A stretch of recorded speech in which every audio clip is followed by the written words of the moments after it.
And thanks for having me up for my second keynote here at my favorite event, Build. And they brought me up here for really one reason, which is good. I don't have a whole bunch of messages for everybody. But my main goal is to help you make quite possibly the biggest decision you will ever make in your either personal life or in your business life, or maybe both. Whoops, let's go back. Just blew my whole thing now. So I believe that to decide, to make a big decision, is to kill off any of your excuses that were holding you back. I believe that when we operate in fear, we hesitate. But when we operate with love, it forces us to take action. And the number one agent attraction strategy, the number one strategy that you can do when you leave here tomorrow is to take action. You have to operate at a higher level than the ordinary person. So let's talk about ordinary for a minute. I believe that we live in a world of complacency. And complacency is defined as a slow, comfortable place of mediocrity. I was on my boat a few weeks ago with a good friend of mine. Darren knows who it is. And he's with a previous brokerage that I was with. In fact, I helped bring this gentleman over. He's a great friend of mine. And we started talking about real estate like we always do. It's a great topic to talk about. And I'm not real pushy when it comes to pushing EXP. And I wasn't even pushing. He just started asking questions about EXP. You'd be great. And then he looks at me and he says, well, I'm doing better than you think. I'm actually doing okay. I'm okay where I'm at right now. Let me ask you guys a question. How many of you know someone who just has an okay business? Yep. Yes. Or an okay life? Or an okay relationships? Or maybe just an okay financial situation? I grew up in Cleveland, Ohio. OH. And I don't have this rags to riches story, so to speak, but we didn't grow up with a whole lot of money. But we lived okay. We lived in an okay neighborhood. My friends I grew up with, we were all hoodlums, loved to skateboard, played lots of sports, do all those things. And a lot of my friends, they grew up to get an okay job and an okay lifestyle. And then I went to Cleveland State. I majored in foosball and ended up dropping out. And I started my journey on my okay careers. I was a tow motor operator. I was a bartender. I was a bar back. And then last but not least, I was an over-the-road truck driver. Do we have any over-the-road truck drivers or ex-over-the-road truck drivers today? Give them a hand. We need them. I'm not here to cut out these careers, by the way. We need all these people. But they're okay, and they're going to provide you an okay lifestyle. So let me share something with you. Okay isn't inspiring to anyone, especially me. Last year, 2 years ago, excuse me, I came to Build, and I spoke on stage, and a lot of people came up to me, and they're like, I heard you speak, and it really inspired me to go to the next level and this and that. So if you heard me 2 years ago, this isn't going to be too far off of that talk that I gave 2 years ago. But I want to inspire you to go to the next level. Inspire you to go, if you're feeling like you're in that spot of okay, I want to inspire you to get to that next level, reach into that outside your comfort zone. Because there is no growth that happens inside your comfort zone. Ed Milet, in his book, The Power of One More, talks about it's caught, not taught. And I'm gonna come back to that in a second. But by a raise of hands, who in here is a mom and a dad to some beautiful kids? Raise a hand. Awesome. I am as well. Now, raise your hands back up. Real quick, just play with me here, real quick. All the moms and dads. And then leave them up if you've ever put your little boy or your little girl on a bus to school, and you came down and you said to them, okay, baby, go out and have an okay day. Fall into a beautiful mediocre place of mediocrity. Anybody ever do that? No, you would never do that. So why would we allow our kids to see us do that? And by the way, where's he at? Aiden in the front row. I brought my son here. Everyone congratulate Aiden on his, he made it to day 3. No, flying back home. I would not want him seeing me doing that. So Ed Milet talks about it's caught, not taught. What does that mean? It means your children are going to catch you going all in, or they're going to catch you playing small. They're going to catch you with building a big vision and going after that, or they're going to catch you playing it safe. They're going to catch you out in the back, checking out your phone, when a guy that made $3.5 million in revenue shares up here throwing gold nuggets. Yeah. Or they're going to catch you going for it. They're going to catch you chasing your dreams, building big visions. They're going to catch you on stage talking to thousands of people, inspiring them to get after it. It's caught, not taught. I love that lesson. Talking about vision.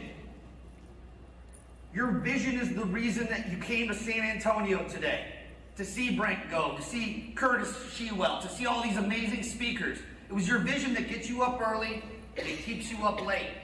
And my hope for you, because my vision's expanded just in the past few days that I've been here, and I'm sure yours has too. But it's your vision that's going to get you that, and it's your vision that's going to inspire others, that big vision. So I'm going to share a story about someone who had a big vision. This gentleman, he's a honey badger, and his name is Hernando Cortez. And in 1519, Hernando Cortez set sail from the shores of Cuba to the Yucatan Peninsula. And he was after the world's biggest, richest treasure that was protected by the nastiest army in the world. In fact, conqueror after conqueror tried to go and take this treasure, and they all either got beat bad and perished and died. Now, Hernando, back in those days, you gotta understand, there was enough conquerors like realtors. They actually had build events like this for conquerors, so they could go out and conquer more things, you know? But Hernando knew one thing. He knew that these men, he wasn't just gonna be able to go out and recruit a bunch of bodies. He had to speak to them differently. He had to speak to them about the vision, not about just how they were going to go in and fight, just how the strategy was. He had to speak to them in a bigger vision. He had to tell them that not only were they going to be wealthy and never have to worry about anything ever again, but their children's children would reap the benefits if they won. So he started recruiting the men, gathering them on all the boats, and they set off on their voyage. About halfway through the trip, Hernando figured out he had a problem. He figured out that he had a bunch of whiners on board. They started getting scared. They were fearful they were going to die. They started losing that vision. So Hernando calmed them down. They got to the beach. He gathered them all up on the beach, and he said 3 words that changed everything. He got down, got real quiet, and guys, what's he gonna say now? No, he's crazy. He said, burn the boats. And they said, excuse me? He said, burn the ships. Because if we're leaving this island, we're leaving on their ships. We're not leaving on our ships. And they torched all 11 boats. And what do you think happened? Something magical happened. They fought really well. But the real reason is why. What did he do different than all the other conquerors, besides go to the Conqueror Build Convention that year? He gave them a vision, and then he did not give them a plan B. It was plan A or die. It was plan A, fight, win, or die. There was no retreat.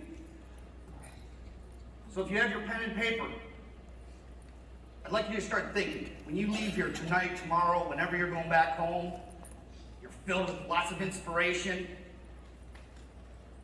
What boats do you need to burn? What boats do you need to burn? Could be in your personal life, your business life.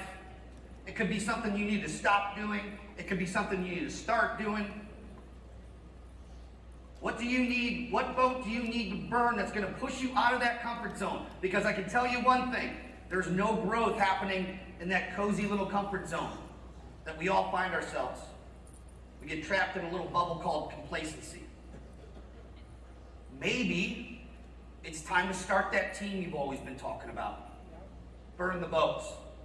Maybe it's time to maybe sell a few less houses. Instead of working 6-7 days a week hustling listings, maybe you're just working 5 or 6 days a week and leave that 1 day for agent attraction. That is exactly what Brent Gove did when he started. Fridays was his day. Maybe that's your day. We call it Freedom Fridays. Why? Because if you worked on agent attraction on Fridays, eventually you're going to be free. Yes. Yes. Maybe it's a relationship that you know you need to burn the boats on. But it's been so long, and you've been tolerating so much, you just don't want to do it because you're equating too much pain to the prize of freedom at the end. Whatever it is for you. So in closing, we're going to do something cool, and I'm promising I'm not going to ask you to jump up and down out of your seats. Just stay right where you're at. But I'm going to ask you to imagine one thing. I want you to close your eyes. Who knows who this is, by the way? Shout it out if you know who this is. Nobody? It's you. It's you.